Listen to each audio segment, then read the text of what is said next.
नमस्कार. Digital agro academy या YouTube चॅनलवरती आपणा सर्वांचे मनपूर्वक स्वागत करतो. आपणा सर्वांसाठी अत्यंत महत्त्वपूर्ण अतिशय उपयुक्त अशी माहिती आत्ताच्या व्हिडिओमध्ये घेऊन आलो आहे. ती म्हणजे राज्यातील पावसाची अपडेट. राज्यामध्ये जे आहे पुढील 72 तास पुन्हा एकदा त्या ठिकाणी अवकाळी पावसाचे सांगण्यात येत आहेत. म्हणजेच की अनेक भागांना त्या ठिकाणी येलो अलर्ट देण्यात आलेला आहे. अनेक भागांमध्ये त्या ठिकाणी मुसळधार अवकाळी पाऊस त्या ठिकाणी होऊ शकतो. हा पूर्ण आढावा जो आहे, ही अपडेट जी आहे ती आपल्याला जी आहे हवामान खात्याकडनं आपण त्या ठिकाणी काही अपडेट घेतलेले आहेत. तसेच हवामान अभ्यासक पंजाब डक यांनी सांगितल्याप्रमाणे ही अपडेट आपण या व्हिडिओमध्ये सांगत आहे. या व्हिडिओमध्ये आपण सविस्तरपणे बघणार आहे की राज्यात नेमका कोणत्या भागामध्ये कशा प्रकारचा पावसाचा प्रभाव राहील, कोणत्या भागामध्ये अवकाळी पावसाचा प्रभाव असेल, तर कोणत्या भागामध्ये वातावरण हे स्वच्छ राहील, उन्हाचा पारा त्या ठिकाणी वाढलेला असेल. ही संपूर्ण माहिती जी आहे या व्हिडिओमध्ये सविस्तरपणे आपण जाणून घेणार आहे. तर ही संपूर्ण अपडेट अचूकपणे जाणून घेण्याकरता आपल्याला हा व्हिडिओ जो आहे तो स्किप न करता शेवटपर्यंत बघायचा आहे, जेणेकरून संपूर्ण अपडेट जी राहील ती तुम्हाला अचूकपणे आणि सविस्तरपणे कळून येईल. आणि आत्तापर्यंत जर आपल्या डिजिटल ॲग्रो अकॅडमी या यूट्यूब चॅनलला जर तुम्ही नवीन असाल तर सर्वात आधी जाऊन यूट्यूब चॅनलला सबस्क्राईब करून घ्या, नोटिफिकेशन बेलला क्लिक करा, जेणेकरून असेच नवनवीन हवामानाबद्दलचे जे काही अपडेट राहतील त्या तुम्हाला सर्वात आधी बघायला मिळतील. चला तर वेळ वाया न घालवता आपण आपल्या विषयाला सुरुवात करूया. तर राज्यामध्ये जे आहे पुढील 72 तास पुन्हा एकदा पावसाची त्या ठिकाणी सांगण्यात आलेले आहे. म्हणजेच की राज्यामध्ये 26 तारीखपर्यंत 26 एप्रिलपर्यंत ही काही पावसाची जी सक्रियता आहे ती राज्यामध्ये असणार आहे. त्यानंतर 27 एप्रिलपासून पुन्हा एकदा त्या ठिकाणी उन्हाचा पारा त्या ठिकाणी वाढेल.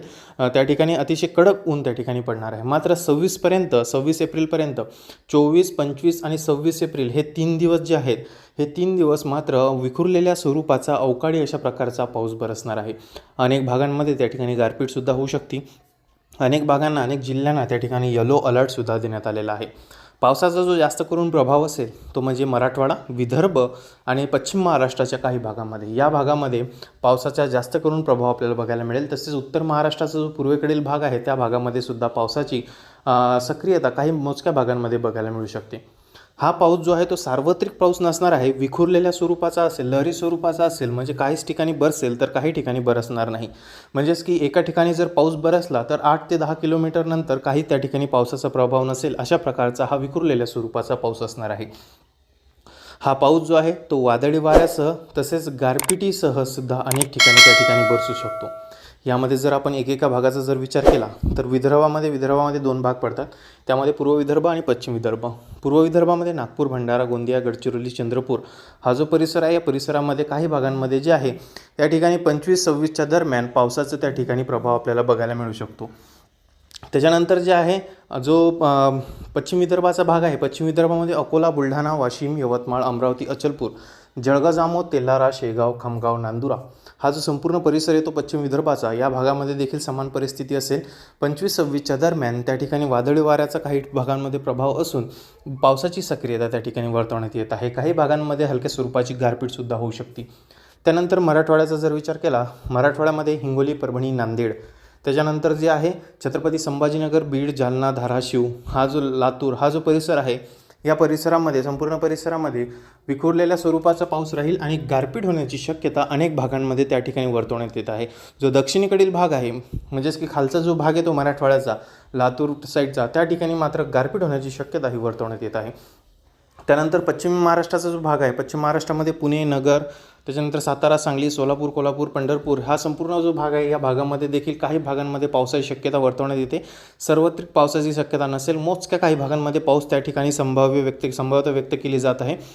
आणि ह्या पावसाचा प्रभाव जो आहे तो मध्यम स्वरूपाचा त्या ठिकाणी असणार आहे. त्याच्यानंतरचा जो भाग आहे तो म्हणजे कोकणपट्टीचा. कोकणामध्ये रत्नागिरी, सिंधुदुर्ग, सावंतवाडी, दापोली, रायगड या परिसरामध्ये मात्र जास्त पावसाची सक्रियता त्या ठिकाणी वर्तवण्यात येत नाही. समुद्र किनारपट्टीच्या काही लगतच्या भागामध्ये त्या ठिकाणी पाऊस होण्याची शक्यता ही हलक्या स्वरूपाची त्या ठिकाणी वर्तवण्यात येत आहे. त्याच्यानंतर मुंबई, ठाणे, पालघर या ठिकाणी वातावरण हे स्वच्छ असेल. उन्हाचा प्रभाव देखील मोठ्या प्रमाणावर त्या ठिकाणी असणार आहे. उत्तर महाराष्ट्राचा जर विचार केला तर उत्तर महाराष्ट्रामध्ये नाशिक, इगतपुरी, त्र्यंबकेश्वर हा जो उत्तर महाराष्ट्राचा पश्चिमेकडील भाग आहे, या भागामध्ये आपल्याला 26च्या दरम्यान जे आहे 25च्या म्हणजे 25च्या रात्रीपासून ते 26 एप्रिलपर्यंत या दरम्यान जे आहे काही भागांमध्ये त्या ठिकाणी अवकाळी पावसाचा प्रभाव बघायला मिळू शकतो. त्याच्यानंतर जो उत्तर महाराष्ट्राचा पूर्वेकडील भाग येतो त्यामध्ये नंदुरबार, धुळे, नंदुरबार, जळगाव, खान्देश, भुसावळ, नशिराबाद, साकेगाव हा जो संपूर्ण परिसर आहे, या परिसरामध्ये देखील हलक्या स्वरूपाच्या पावसाची शक्यता येत्या 48 तासांमध्ये वर्तवण्यात येत आहे. पावसाचा जोर जास्त नसेल, मात्र काही भागांमध्ये हा पाऊस राहील आणि अवकाळी स्वरूपाचा राहील. वादळी वाऱ्याचा व वीज गर्जनेचा जो मेघगर्जनेचा प्रभाव जो आहे तो जास्त प्रमाणात बघायला मिळणार आहे. तर अशा प्रकारे जे आहे संपूर्ण राज्यामध्ये येत्या 72 तासांमध्ये ही पावसाची अपडेट त्या ठिकाणी असणार आहे. संपूर्ण भागात हा पाऊस सक्रिय नसेल, मात्र मोजक्या काही भागांमध्ये ह्या अवकाळी पावसाची जी शक्यता आहे ती वर्तवण्यात येत आहे. आणि हा जो पाऊस आहे या पावसाचा जास्त करून प्रभाव जो आहे तो वादळी वाऱ्यासह मेघगर्जनेसह त्या ठिकाणी असणार आहे. या व्हिडिओमध्ये आपण संपूर्ण त्या ठिकाणी बघितलेलं आहे की कोणत्या भागामध्ये कशा प्रकारचा पाऊस राहील. हा पाऊस जो आहे आपल्याला 24, 25 आणि 26 एप्रिलपर्यंत राज्यामध्ये बघायला मिळेल. त्यामुळं जे आहे येत्या पुढील 72 तास हे अवकाळी पावसाचे आहेत. त्यानंतर 27 एप्रिलपासून पुढे जे आहे पावसाचा प्रभाव हा कमी झालेला असेल आणि कडक ऊन त्या ठिकाणी तापण्यास सुरुवात होईल. उन्हाचा पारा हा जास्तीत जास्त त्या ठिकाणी आपल्याला राज्यामध्ये गेलेला बघायला मिळेल. त्यामुळे जे आहे सर्वांनी ही नोंद जी आहे, ही अपडेट जी आहे याची नोंद घेणे गरजेचे आहे. हवामान अभ्यासक पंजाब डक यांनी सुद्धा हा अंदाज वर्तवलेला आहे की 25 ते 26 एप्रिलपर्यंत जे आहे राज्यामध्ये अवकाळी पावसाचा प्रभाव विखुरलेल्या स्वरूपात त्या ठिकाणी बघायला मिळेल. हवामान खात्याने सुद्धा काही भागांना येलो अलर्ट जाहीर केला होता, त्यानुसार सुद्धा ही अपडेट आपण या ठिकाणी दिलेली आहे. तर ही अपडेट जी आहे आपल्याला कशी वाटली कमेंट बॉक्समध्ये कमेंट करून नक्की कळवा. आणि चॅनलला जर तुम्ही आत्तापर्यंत सबस्क्राईब केलेलं नसेल तर सर्वात आधी जाऊन चॅनलला सबस्क्राईब करा, नोटिफिकेशन बेलला क्लिक करा, जेणेकरून असेच नवनवीन हवामानाबद्दलचे जे अपडेट राहतील ते तुम्हाला सर्वात आधी आपल्या चॅनलवरती बघायला मिळतील.